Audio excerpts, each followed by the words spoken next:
crystal field theory and d orbital splitting in tetrahedral complexes. Hi, welcome to chemistry classes. Now the second video for crystal field theory for coordination compounds. In first video, octahedral complexes have been completed and have been uploaded to the YouTube channel.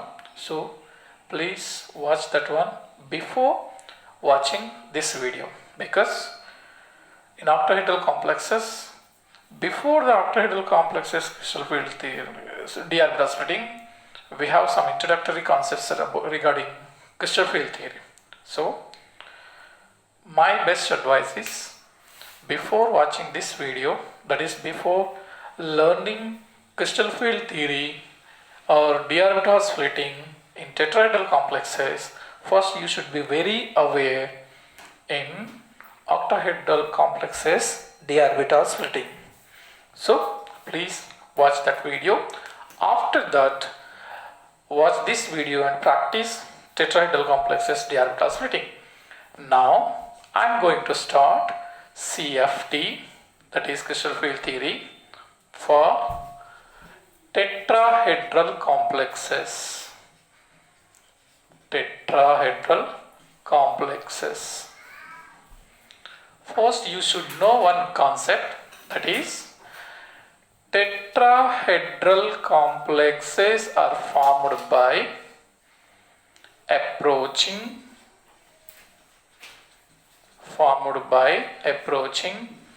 weak field ligands around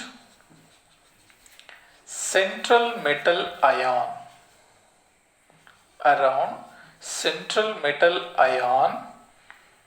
which are four in number,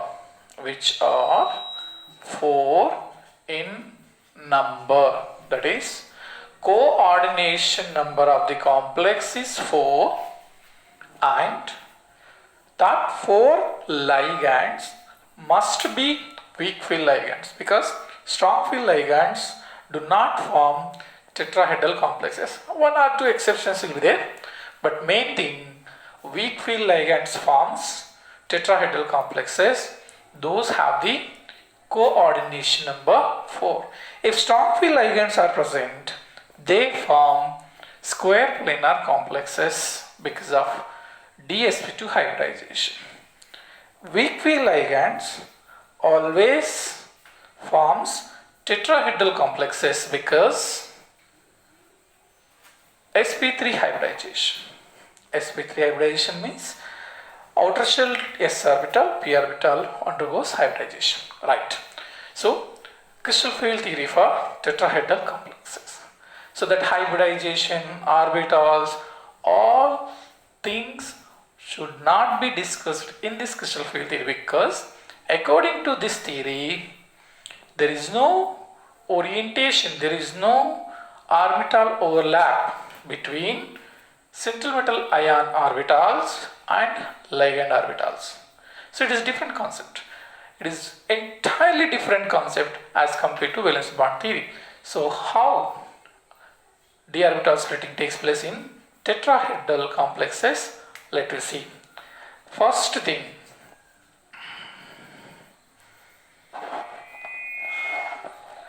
let us assume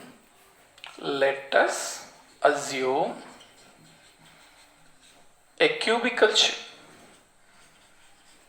Cubical shape. Let us assume.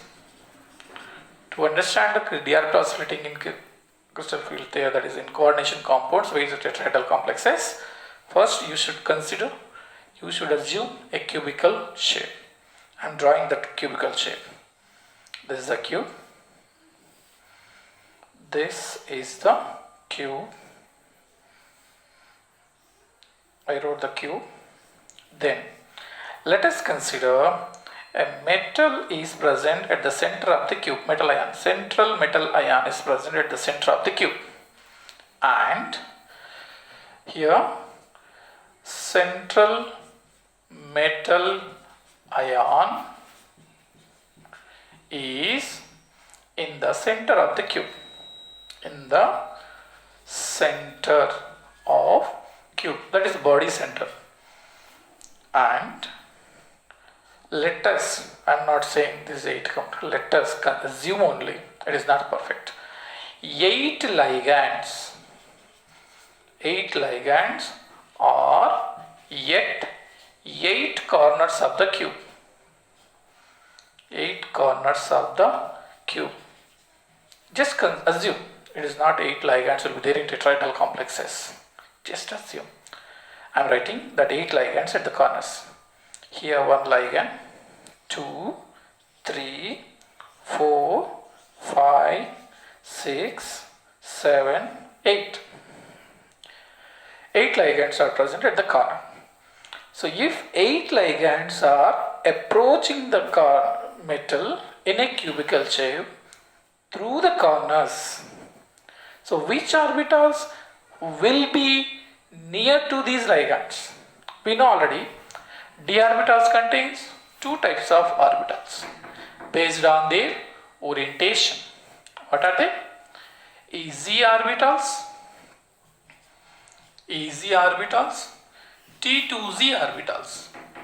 One more important thing is, in some books for tetrahedral complexes we have to call it as E orbitals. There is no Z. In some books, that is latest books, we have that. But you can also get, it is called EG orbital, EG orbitals, T2z orbitals. What are the EG orbitals? D x square minus y square, d z square. These 2 orbitals are called EG orbitals. Remaining 3, because total d orbitals are 5. EG, T2z. That 3 orbitals are dxy, dyz, dzx. So these 3 orbitals. Why we are dividing the d orbitals into 5 types means there is 2 groups means these 2 orbitals are present along the axis. Along the axis means x, y, z axis. Whereas these orbitals present between the axis of x, y, z. So based on their orientation, the orbitals are 5. So here let us assume a cubical shape and a metal is present in the center of the cube. 8 ligands are at 8 corners of the cube approaching. 8 ligands approaching central metal ion through the 8 corners. Let us consider. Then if these ligands are approaching, 8 ligands approaching central metal ion, in these 2 groups, which orbitals will be affected means those orbitals which are near to edge centers will be affected more. So by this, the d orbitals of central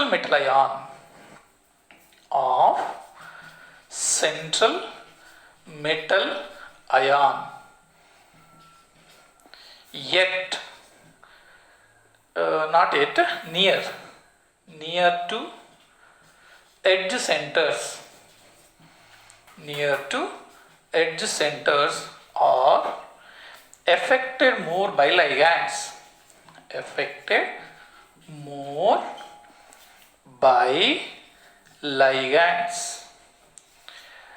Which orbitals present near to the edge centers based on this orientation? Because is x-axis, y-axis, z-axis. This is x-axis, this is y-axis, and this is z-axis. So by this axis, which orbitals will be affected more? The orbitals which are present between the axes will be affected more than EG orbitals because of this. And tetrahedral complexes means compulsory ligand should be 4, coordination number is 4. So 8 ligands should not be there. So I am removing 4 ligands alternatively. Means what? I am removing this one or I am removing this one and keeping this ligand, I am keeping this ligand, removing this.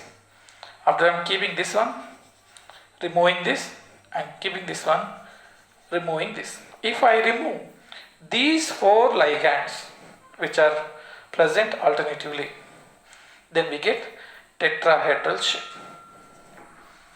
You can assume that shape. This is. We get tetrahedral shape like this.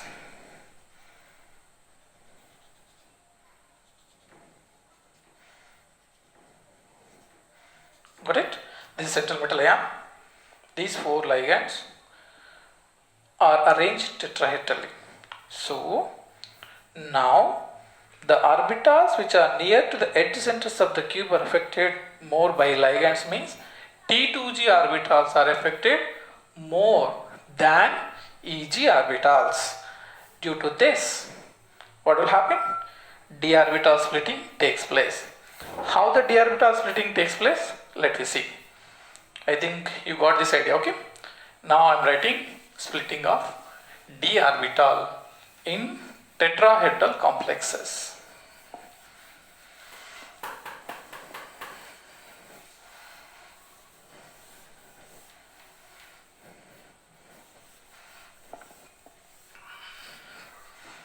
So how the splitting will be? First 5 d orbitals, 1, 2, 3, 4, 5. These are the d orbitals in central ion, metal ion, central metal ion, which is in free state. In free state. Free state means what? Doesn't have any ligands, is not present in coordination compound, is not forming complex compound. So this is energy order. So all 5 d orbitals contain same energy, so we can call it as degenerate d orbitals. Degenerate orbitals will be there. 5 d orbitals. When 4 ligands approaching symmetrically, the energy of 5 d orbitals increases. 3, 4, 5. These are the d orbitals in central metal ion. Central metal ion when 4 ligands approaching symmetrically. Approaching symmetrically. If they are approaching symmetrically, here also 5 d orbitals contain same energy, so all orbitals are degenerate. But just now I have drawn that cubical diagram now. There T2g orbitals are affecting more, so due to this, what will happen? The splitting takes place. Here 3 orbitals. What are the 3 orbitals? dxy, dyz, dzx. These 3 orbitals will get more energy, and this is the barycenter, Ba, Ry, Ce, and barycenter means what? The expected energy of d orbital when ligands are symmetrically approached. So after that, splitting takes place. Here 2 orbitals. What are the 2 orbitals? dx square minus y square, dz square. These 2 orbitals. So the energy difference between these two is delta T. T for tetrahedral. In case of octahedral, we write it as a delta O. O for octahedral. And the energy difference between T2g, these are T2g orbitals. These are T2g orbitals, and these are Eg orbitals. Eg orbitals. So energy difference between these two we are calling it as delta T, and from the barycenter the energy of T2g is 0.4 delta higher than barycenter, 0.4, and from here to here it will be 0.6 delta T.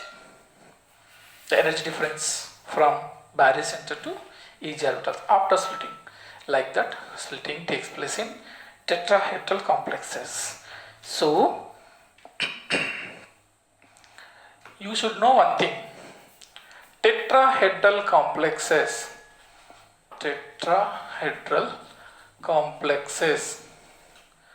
always formed by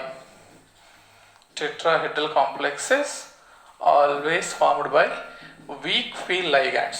Therefore, delta T always less than P.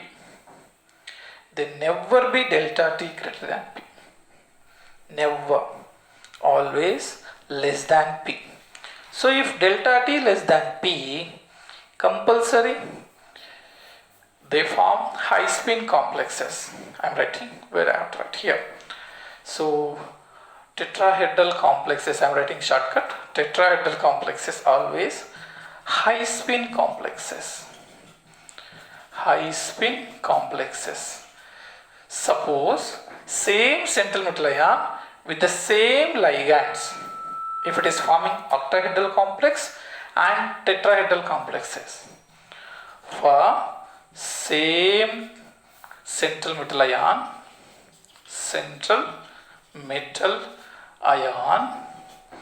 and same ligands forming octahedral complexes and tetrahedral complexes. If they form octahedral complexes as well as tetrahedral complexes, the relation between delta T and delta O is delta T equal to 4/9 of delta O. Most important formula. Very important formula for most of the examinations. This is valid when central metal ion is same, ligands is same, but number is different. If ligands number is 6, it forms octahedral complexes. If ligands are 4, it is coordination number 6. Here the coordination number is 4. So if both are same, means ligand same, central metal ion same in tetrahedral complex as well as in octahedral complex, the relation between delta T and delta O is this. And filling of electrons. So it is weak field ligand. Filling is as usual. First, one electron enters into each orbitals. First electrons goes to Eg. D1 will get Eg1, D2 Eg2, D3 Eg2, T2G1. Because weak field ligand, the splitting is very small, so there is no pairing up. Without filling all d orbitals, no pairing up takes place. So I'll write that configuration also. I'm writing here. Suppose if D1 configuration is there, then it will be Eg1 will be their configuration, and energy will be decreased by what? 0.6 delta T. Energy, that is CFSE. Crystal field stabilization energy will be 0.6 delta T, and it is configuration, that is weak field ligand configuration, or we can say configuration. If configuration is Eg1 like this, if D2 is there, it will be Eg2 and 1.2 delta T. Energy will be released because energy is less for this. So when electron going to that, this much of release takes place. If D3 is there, it will be Eg2 T2G1, means 1.2 minus 0.4 equal to 0.8 delta T will be there. No pairing here. D4 Eg2 T2G2, and here 1.2 minus 0.8 because it is 0.4 only now, so 0.4 delta T.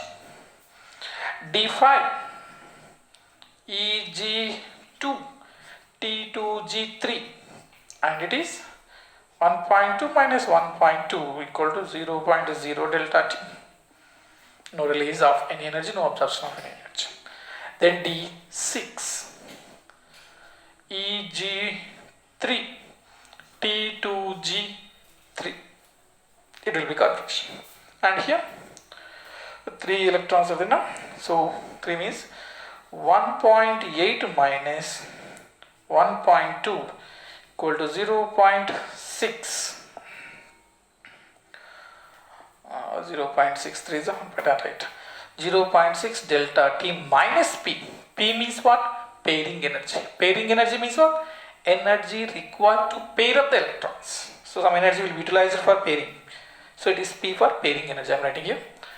P means pairing energy. Pairing energy. Pairing energy means energy required for pairing of electrons.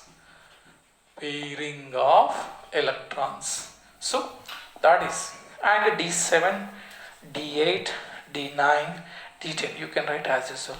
This is crystal field splitting in tetrahedral complexes. That is coordination number 4, and the complex is formed by weak field ligand. Okay, this is complex. Thank you. Close it.